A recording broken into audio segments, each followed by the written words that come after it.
Hey guys, Carl from Purple Moose Plays. Today I'm going to be taking a look at Maquis from designer Jake Staines and publisher Sideroom Games. This is a solo-only worker placement game in which you find yourself in the role of the Maquis, the resistance fighters in Nazi-occupied World War II France, doing your best to sort of undertake a series of missions to disrupt those Nazi forces in France.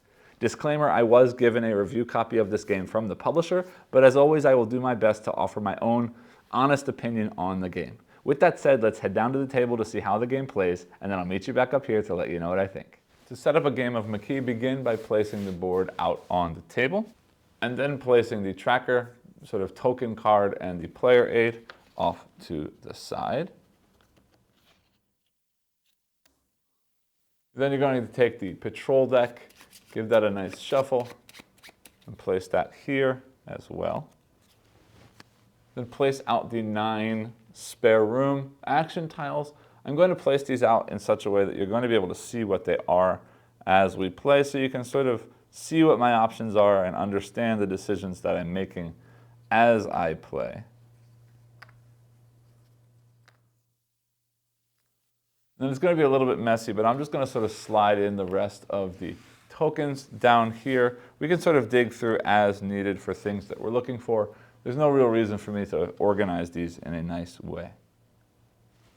We'll then set all of our trackers, putting a cube in each of the start spaces, here on the soldier track, here up here on the round track, and right here on the morale track.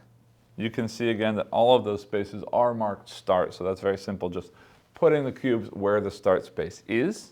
We'll then put out the soldier pawns, the milice pawns, and then our own resistance worker pawns. For the resistance workers, we are going to start with 3 of them in the safe house. And then we'll place 2 more over here off to the side of the cafe, because we will be able to go to the cafe later during gameplay to recruit those additional workers. And then finally, we're just going to set out these yellow cubes that are going to be used as sort of marking things as we play the game. Then to complete setup, we do have to sort of set the difficulty level of the game. The game comes with 3 sets of missions, marked here by these stars. These are the level 1 easier missions. These are the level 2 sort of medium level missions. And these are our sort of special level 3 extra hard missions. We're not going to be using any of these for this playthrough, but instead what I'm going to do is I will choose 1 level 1 mission and 1 level 2 mission for this playthrough. So we're going to go ahead and give a shuffle to these cards, and we'll start by choosing 1 level 1 mission. I'm going to show this to you right now and I'll read through it, but I'll explain more about what this is and how it works when we get into gameplay. So we first pick the German Shepherds. It says the occupiers have dogs to help with patrols. Use poison to eliminate them. So I have to deliver 1 medicine and 1 food to this location on 3 separate days. Before this mission is completed, the milice units cannot be eliminated. And I'll explain what that means later. We will be able to use guns normally to eliminate milice, but as long as the German Shepherds are out, we cannot do that. Place that there. And now we're going to take a level 2 mission as well, giving that a shuffle. And our level 2 mission says, destroy the train. So it says we received intelligence that the occupation are going to be transporting panzers along the railway near your town. I need to plant bombs to destroy the train as it passes. So I need to deliver 3 explosives to this location, and it can only be completed on days 6, 7, 8, or 9. So I kind of have to hurry to get this done. All right, so now that we're all set up, let me go ahead and explain how gameplay works, and we'll go ahead and get into play. So we are playing a sort of resistance team in Nazi-occupied France in World War II, and our job is to complete our 2 missions within 15 days, or otherwise the occupation finds us and sort of crushes our rebellion. And the way that's going to work is it's going to work sort of like a standard worker placement game, and we have 3 workers that we're going to place out in any of these locations. But what's going to happen is after we place out each of our workers, we're going to turn over this patrol deck, and the milice are also going to occupy locations. And we can never place our pawns in a spot where the milice already is, and they will also never place anywhere that we are. So let me show you what I mean. When we flip over one of these cards, there will be 3 locations, and we're going to check them in order. And if that location is empty, the Maquis will be placed there.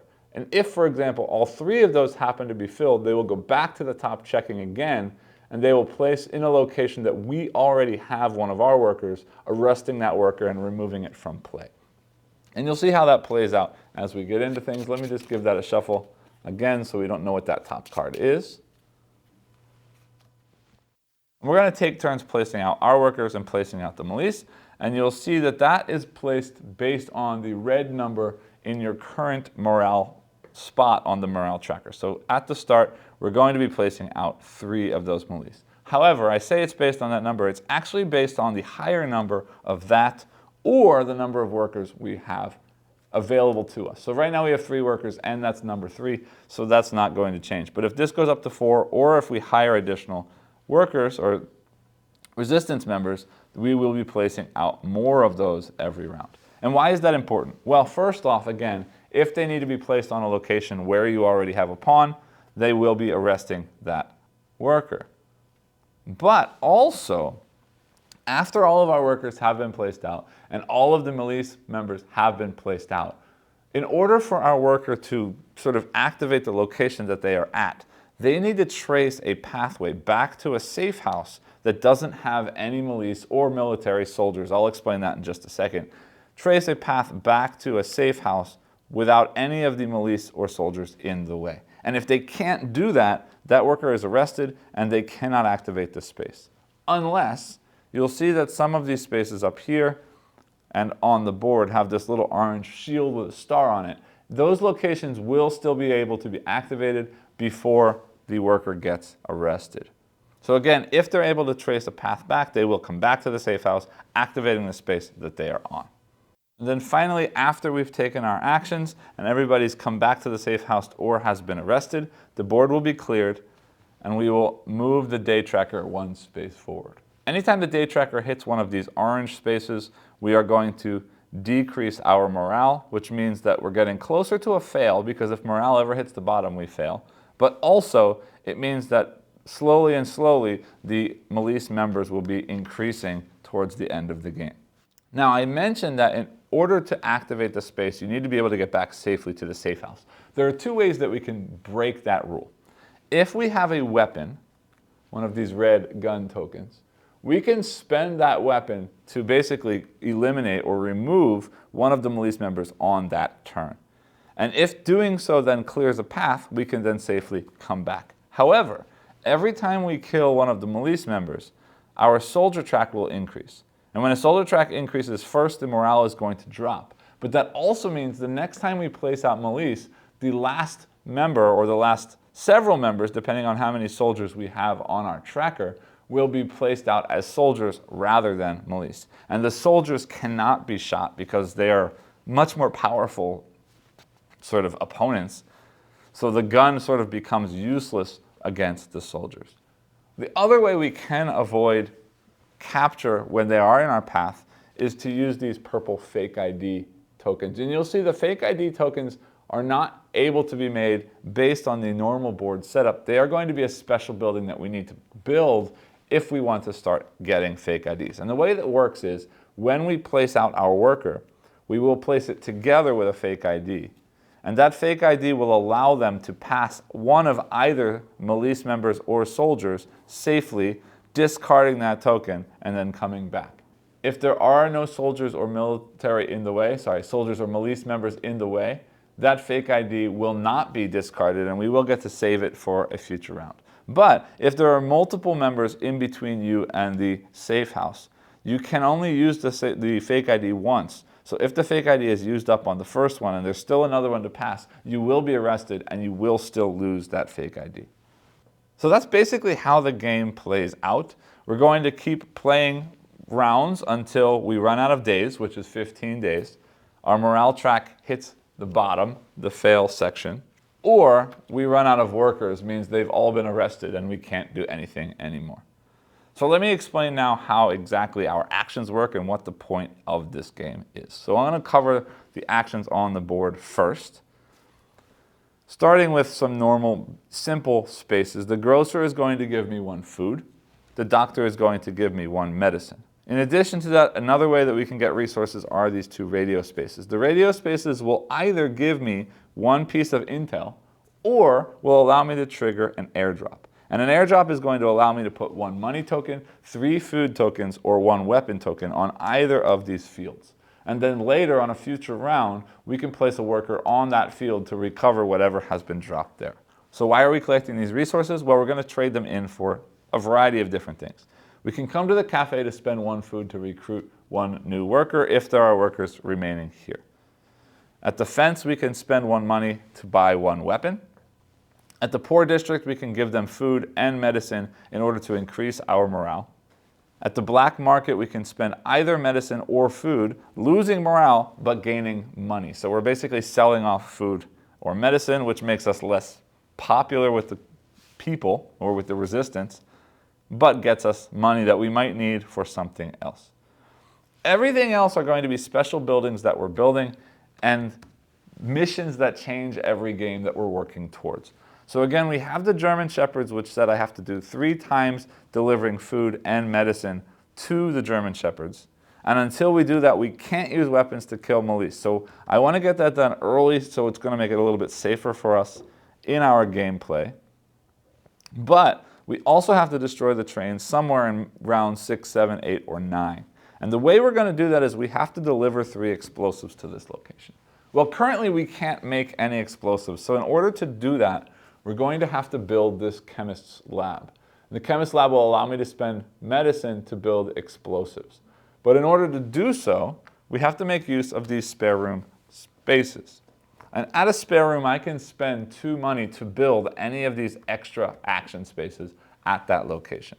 And again, this is marked with a shield, so that will still happen even if our agent gets captured. And those 9 spaces are the counterfeiter, which will let me get money automatically, another safe house so we can have a second option of where to run away to, a pharmacist that will turn 2 medicine into poison, which we don't need for this game because for our poison mission, it doesn't require poison, it just requires food and medicine. So that's easier than building poison. The propagandist, which will let us increase our morale. The fixer, which lets us spend 1 money plus whatever the cost is of any of the unbuilt buildings in order to trigger those. So the fixer basically acts as all of these other things aside from the safe house, but at a cost of 1 extra money. So that could be cool if we had to build multiple things, but we'll see. The forger lets me spend an intel and 2 money to get fake IDs. This is the only way for me to get fake IDs. The smuggler will let me take either 3 medicine or 3 food. The chemist lab I've already told you about, and the informant is simply another way to get more intel. I don't need any intel this game, so I don't really care about that. It's likely having another safe house would be nice for us, and we absolutely need to build the chemist lab in order to get 3 explosives for that train. So I also need to start focusing on medicine early, because I'm going to need 3 medicine to change into 3 explosives to destroy that train. And I'm going to need money to make sure we build the chemist lab and maybe something else. So those are the things I'm focused on right now. Well, let's go ahead and get into gameplay and we'll see exactly how it plays out. Having extra workers is always a good thing. Getting money is always a good thing, but I always have to pay attention to thinking about how to get everybody back to the safe house successfully or safely. And it's also worth mentioning that anything that we get on a turn can be used in the same turn if we activate the agents in the right order. So I could place someone here and someone here, activate this one first to get the food, and then get the extra worker all in the same turn. The only thing we can't do that with is the radios. If I use a radio to get an airdrop, I cannot put somebody in an empty field to wait for it. I have to put somebody in the full field on the following turn. All right, then let's go ahead and get into the gameplay. I definitely want to start by getting some food so I can think about getting more workers. And our first patrol comes out. The first place it says is Radio B. So they're in Radio B. Then we are placing out 3 and 3. I would like to get somebody to the cafe, but the cafe is connected to the safe house, so it's always safe. I wouldn't mind getting somebody in Radio A if I could do, but I don't know if we're going to make it that far. I realize this grocer may have been a mistake, because if we had done those 3, I could have gotten medicine, some food, or some money, and safely gotten us back. But we'll see what happens next. I'd like to go to Radio A, but I'm scared that I'm going to lose somebody between then and now. All right, let me go to Cafe just to see what comes out next in Patrol. Yeah, see, I should have done Radio A because they would have gone here and I would have been safe. I played it too safe this time. Then I am going to get medicine and cross my fingers that the last Milice does not come out at Pont l'Evêque. But even if it does, I can go the long way back around to get out, so we're safe. And they're placing a defense, so we are okay. So he comes back and I get a medicine. He comes back and I get a food, but I'm going to instantly spend that food to take one new member. Now that may or may not have been a smart thing, because now we're going to have 4 Milice coming out because I have 4, even though my morale is still very high. So I don't know if that's great, but we do want to sort of rush this one because we are on a time limit to get that done. All right, then we advance this one round. We clear all of those, and we move on to the next round. I do need to get some money. We are going to need some food for the German Shepherds, but that's a little bit less important. I want doctors. I want money. Food is important for that, but later. Let me get some money so we can build that chemist lab, so we can start working on destroying the train. I'm going to start by going here and hopefully extend out to the radio. I know one of the radio cards is already in here, so we might get lucky. Let's see what happens. All right, so they're going to the grocer. So this side of the board is a little bit more dangerous unless we can get all the way back around. Then I'm going to the doctor because that's still safe for me.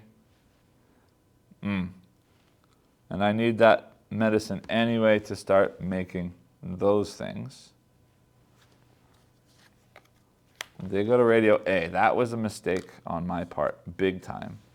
Then I really got to hope I can find a different way around. I'm a little bit worried. I'm going Black Market, crossing my finger they don't take Radio B. Pont l'Evêque is blocked. They can't go there. They're going to the north.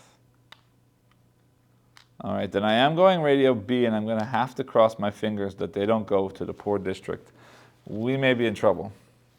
Pont l'Evêque, full. Black Market, full. Doctor, full. This is the sort of worst possibility that could happen because we've just lost the game. Because what's going to happen is Pont l'Evêque is their first location. They're going there to arrest this one, and now nobody else can get home. So that's an instant loss. We have just lost the game completely. So since that was such a quick play, I'm actually going to restart. I'm going to draw 2 new missions so you can see 2 new missions. We'll start back up again, and I will play a second time just so you can hopefully see a little bit more of the gameplay. All right, so here we are all reset up for our next game. I went ahead and drew randomly again at level 1 and a level 2. Let me show you what we've got for this play. So this is the double agent. It says, we must unearth the double agent known only as the Dark Lady. Visit all the locations on the west side of the river except for the fence and spare room. And then once completed, turn over the top patrol card. Location number 1 on that card is going to be the location of the Dark Lady. I have to visit that location again to complete this mission. Now, it says down here that when I do complete the mission, I'm going to remove 1 worker permanently from the game. So I'd like to do that a little bit later so we don't lose a worker quickly, but we'll see what happens.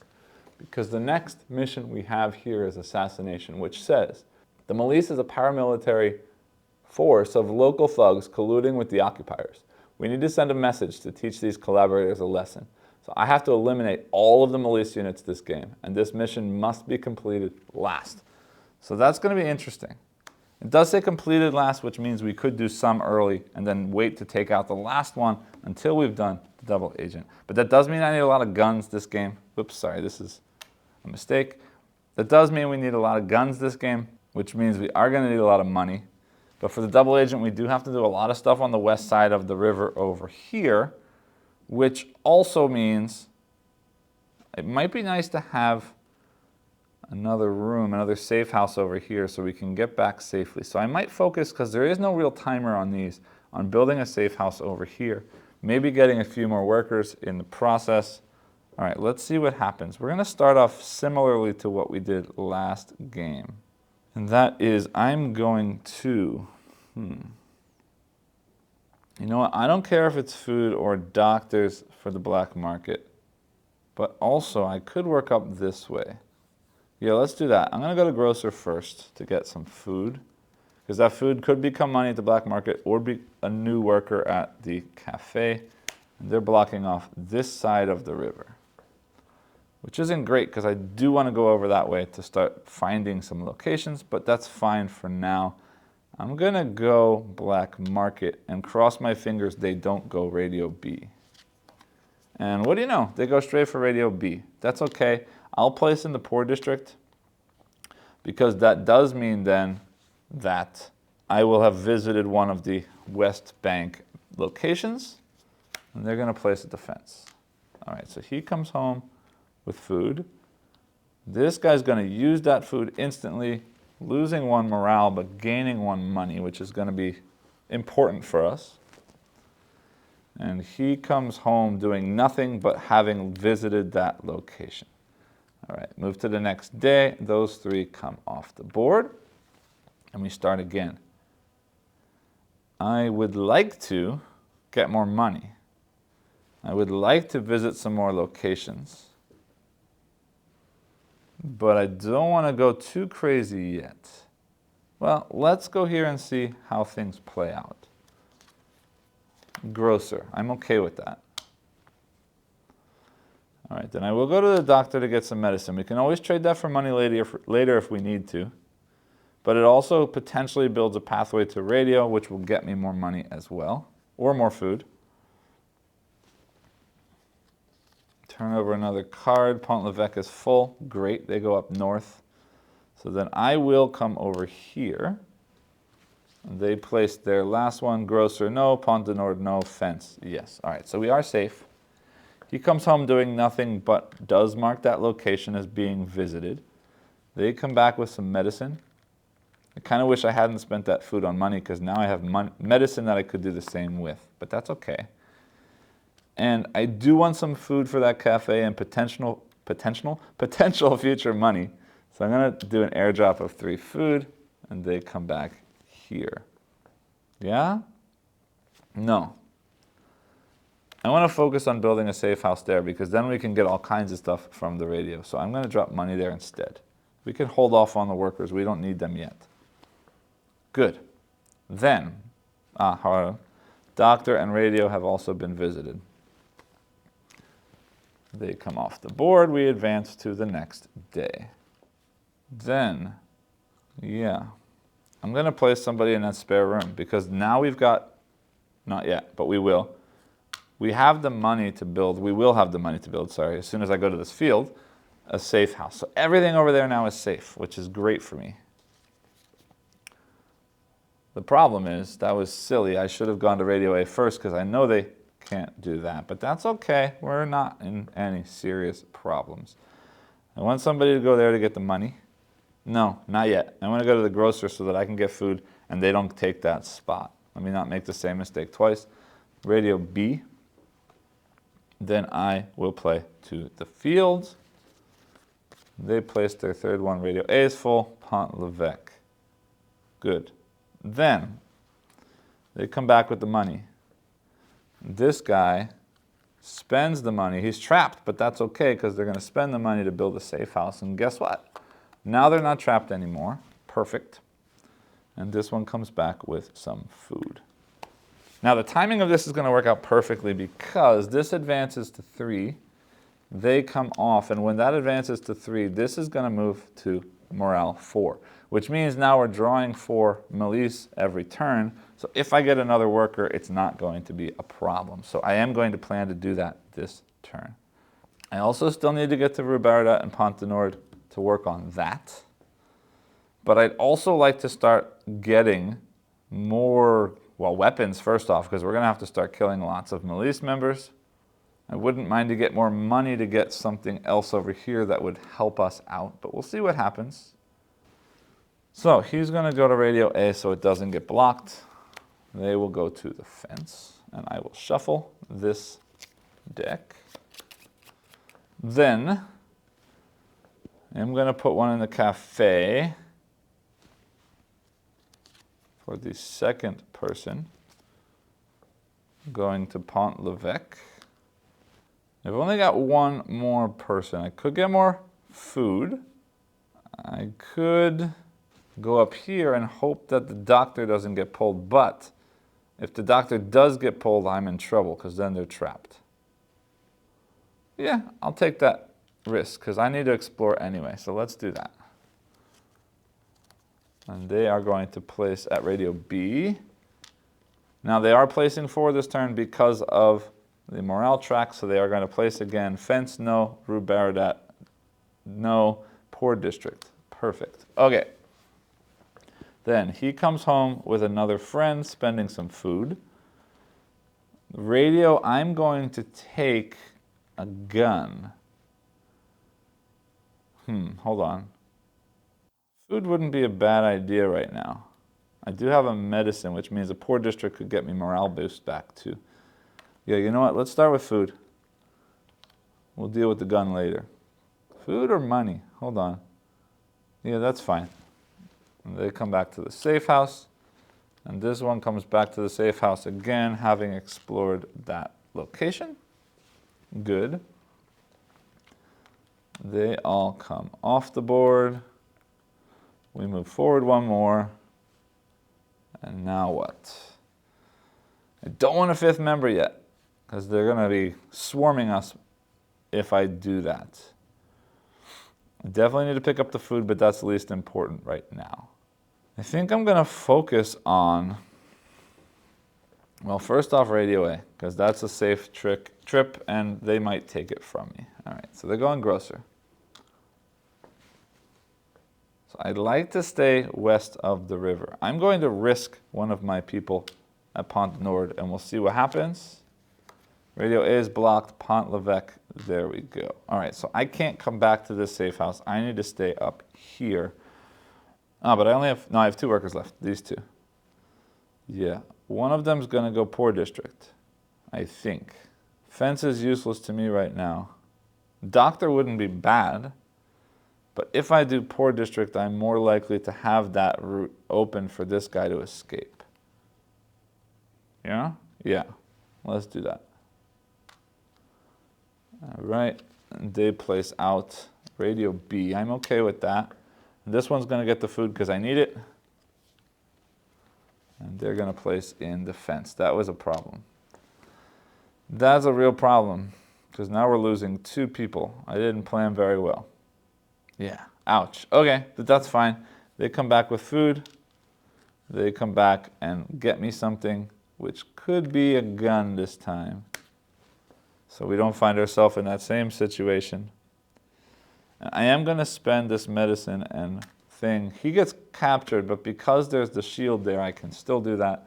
Will increase my morale by 1, and they get captured as well. But this also has a star, so we are going to have completed that, which means I'm going to turn over the top location of this, and Radio A is the location of the Dark Lady, which is kind of a problem, because as soon as I go there, I'm losing someone. And I really wanted to use Radio A to get things done, but we are down people this time. So anyway, they come off, this moves forward 1, whoops. Then, well, this time I think we're just going to pick up the gun, placing it the grocer, and just going to get our last soldier, or worker. They place out Pont l'Evêque. All right. Then they place out 2 more, Radio B and Radio A. All right, so we get our gun back and we get our extra guy back for our food. We move forward 1 more, which means the morale goes back down. Oh, you know what? That was a mistake. I'm going to put that back because that was only 3 and we only had 2 people. They shouldn't have had that because I boosted morale. So I'm going to shuffle these back out. That guy didn't get placed. It doesn't matter. I'll shuffle these so we don't know what it is. But now we hit round 6. That drops down. They come off. I need to start killing some people. I don't want to go to Radio A yet. I don't mind losing a little morale. So I might do this, and fence to get another gun. Yeah, let's try that. Grocer goes there. They're going to the fence, so we're not doing that this turn. Then I will go black market, and they go Pont l'Evêque. And then I might as well, since I have the clear path, go radio B. They're going fence Pont de Nord. And we are back at 4, so they are going again. Grocer, no. Poor district, yes. Perfect. All right, so we get another food from there. We're going to spend that food and lose 1 morale to get money. And this radio, I'm going to get another weapon. Yes. So that advances. They all come off the board. And we do it again. I want to kill some people off before we get ourselves in trouble. So I'm going to... Yeah, I'm going to go to the fence because I can get another gun and I can kill somebody if I need to get home. And let's see where they end up placing. Radio A. That's okay. Then, I do want to go to the field to get that gun. And they're going to place out at Pont l'Evêque. All right, so now we do have to use that gun, and now I do want to make sure that I've got a pathway home from somebody. And if this ends up bad, they're going to place 2 more. Yeah, I got to put that there to protect people. And they placed out 2 more at the grocer. And radio A, no. Ruberadat, yes. All right, so first off, he brings home a gun. We are going to use a gun. You are only allowed to use it once per round, but he gets shot. So soldiers go up. That drops down 1 more morale. We need to start boosting morale. I didn't think about that. But that's okay. I can't do that because I don't have any medicine, unfortunately. They come back. And he's going to spend money to buy another gun. All right, so I do want to focus on getting money so that we can maybe build a counterfeiter. No, that's more money. I need boosting morale. I didn't even think about that I was losing morale every time I kill somebody. All right, we'll see what happens. Moving forward 1 more. They come off the board. Yeah, that's not good. I need money. And I can't do it at the black market because I got to protect my stuff. The only way I can do it is at radios, and the problem is this one was my go-to, is going to lose me a worker as soon as I go there. All right. Then, we may have to do it, but let's see what happens. I'm going to go radio B. And they're going to place Ruberadat. Okay. Then, yeah, I don't think I can do this with these people. All right, then I'm going to go medicine. And they're going radio A. And then I'm going poor district. And they're going Ruberadat, no, Pont l'Evêque. All right, well, we need to kill people anyway. And then they go 1 more time, this time placing the soldier because they have 1 soldier. Radio A, no. Ruberadat, no. Grocer. Okay, we got lucky. Because we can do this to kill him, which does this boost this up and boost this down, or not boost, but drop that down. But that means that they can come back with a medicine. This one can spend the medicine and the food to boost that back up again. And they will come all the way around with some money. That's not great though. Okay.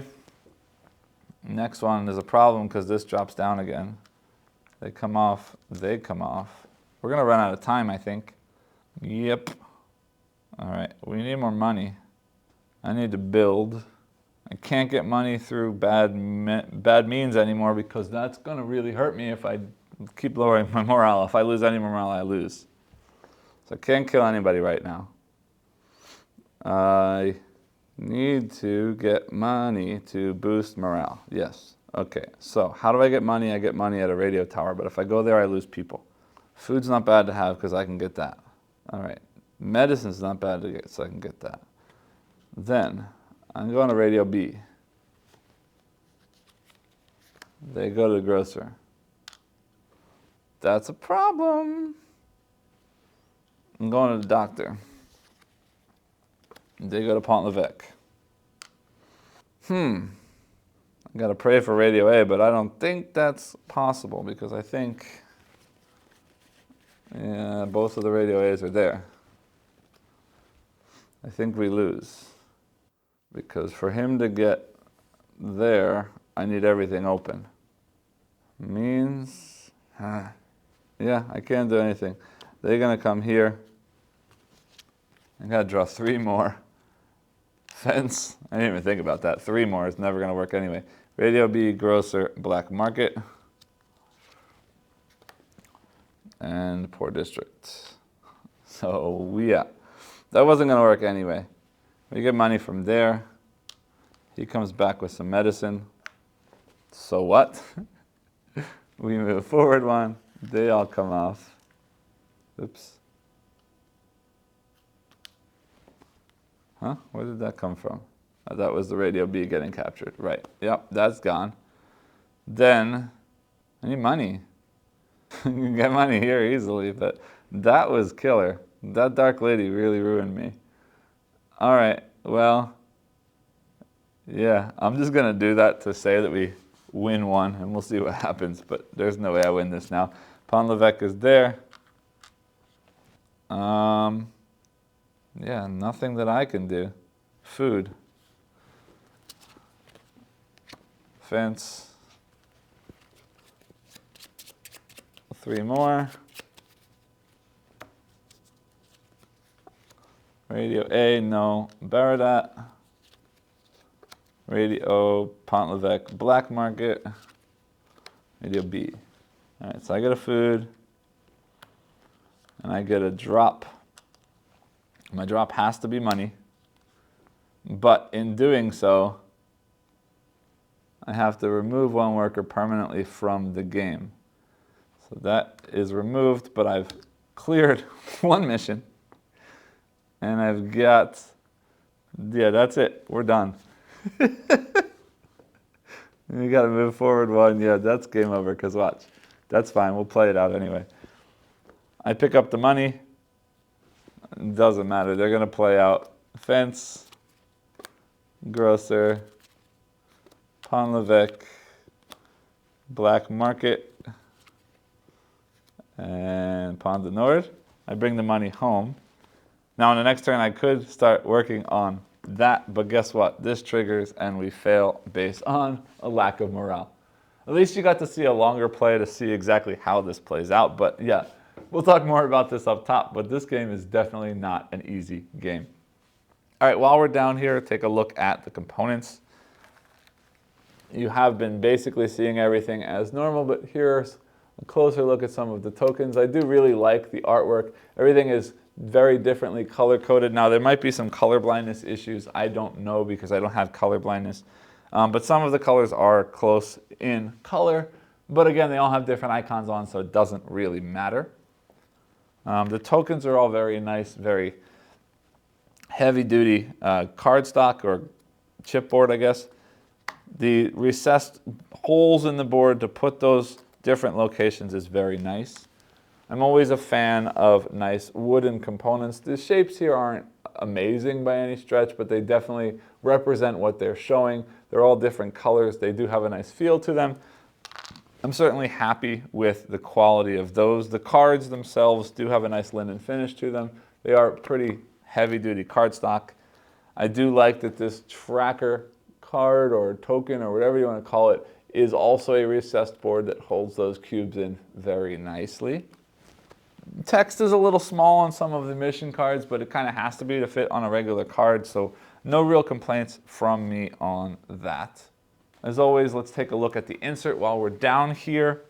This is another insert from Side Room Games that is similar to other inserts, specifically very similar to the insert from Black Sonata. in that it's got these sort of recessed areas in the insert, but also comes with a card box, which is pretty cool because this is going to hold all of the different cards as well as the tracker, and that fits very nicely right in there. Now the only issue is this.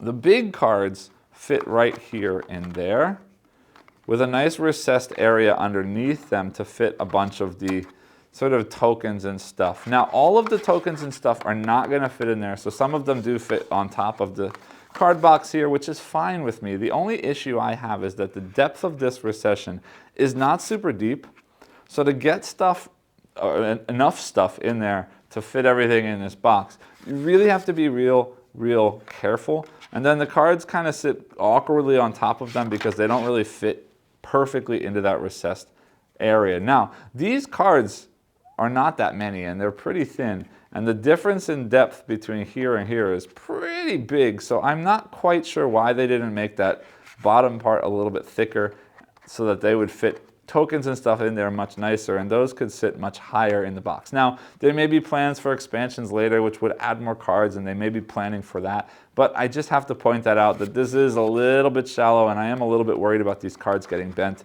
or scratched up a bit as I place them on top of the tokens in the box. Otherwise, great components, great organizer, again from Sideroom Games. Meet me back up top and I'll let you know what I think about the game itself. Welcome back. I hope you enjoyed the playthrough. This is a game that I've been hearing about for quite a while now, and as a solo player who also really loves worker placement games, this is one that I really had to check out, and I was very happy when I was able to get myself a review copy of this game. So how do I feel about this? Does it live up to the hype that I've been hearing? Is this a game that you should track down to try and play yourself?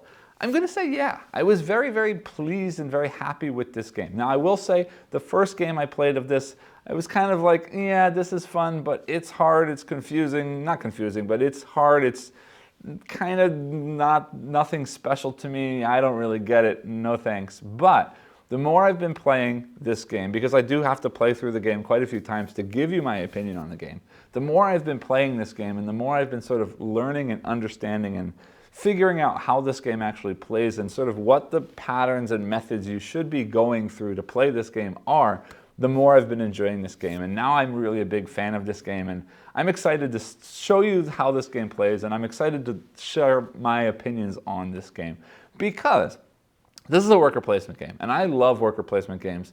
I love this idea of where to place your workers to get the stuff you need, to sort of build up resources, to place your workers in different places, to get different stuff you need to ultimately get points, or in this case, achieve a goal. And we'll talk about both of those things in a minute, but let me focus on this worker placement aspect for a minute because there are a couple of things that this game does that are unique to this game. The first thing is those goals, but I will leave that to the side for a second because that's something I want to talk about more about based on the solo focus of the game. But focused on the worker placement mechanism itself, the couple of things that it does that are unique are, number one, this idea that in order for the place that you put that worker down on to be activated or for you to take that action or that ability, you have to be able to find a way to get that worker back to the safe house, wherever that safe house might be. And we'll talk in a minute about the additional safe house. But this idea that it's not just put a worker on and activate that worker, but there's this extra level of make sure that that path from that place back home is clear in order to take that action. Because it adds this extra layer of planning, not just which spots are good when, but how do I make sure that I get what I need out of those spots by sometimes placing on spots that are useless, but that provide me a safe path back to where I need to get to. And this extra level of spatial puzzle on top of the placement element of a worker placement mechanism is very interesting to me, and it really plays out well here. Because not only is it adding, like I said, this extra level about when things get placed and how things get placed and what the sort of best efficient order of things and design of things or pattern of things should be. It also adds this level of press your luck to this game, and it's a really cool addition of press your luck because I don't know that I've ever played a worker placement game that also has a press your luck mechanism in there. And it really is cool because sometimes I really need something And if I don't get it, I'm in trouble anyway. So I'm going to push my luck even further than I normally would, hoping beyond hope that I know that there's only one chance, maybe two chances that that person or the milice or the soldiers get placed at those locations. So I'm going to hope that they don't, and I still have a pathway that I didn't block off, but I just got lucky to remain open for me to sneak back and activate that location. And that push your luck feeling is a really, really good one here, intentionally, or more importantly, because it matches the theme of the game. I am playing as resistance fighters in war-torn, Nazi-occupied France, and I really do feel that I am these people trying to undertake these dangerous missions that I might not come back from. And I need to sort of push my limited resources as much as I possibly can to get these missions done, knowing that at any point I could be caught and arrested. And that is a really, really cool sort of thematic twist to this game, not twist, but thematic addition to this game, that adding this push your luck really does tie that theme back into the game, because I do feel the stress of that stuff going on around me that I have to take care of. The other really cool thing that it does, and I've seen this kind of in other worker placement games, is the ability to design your own sort of spots that you're placing out the workers. There are those 3 empty spaces at the beginning of the game that, given the right resources, collecting the right money, allows me to build spaces that do unique things every time I play the game. And why is that important? Well, number one, you saw I used the safe house. That was super important because it lets me have that extra sort of maneuverability on the other side of the map that does allow me a little bit more flexibility on how I can place my workers out and how I can make sure that I can activate those spots. And it does take some of the pressure off of that push your luck. But the other really cool thing it does is this game does have those unique missions, and those unique missions have very unique, different things that you need to accomplish to get them done. And now some of the things you need to accomplish to get those missions done are not things that are naturally on the board.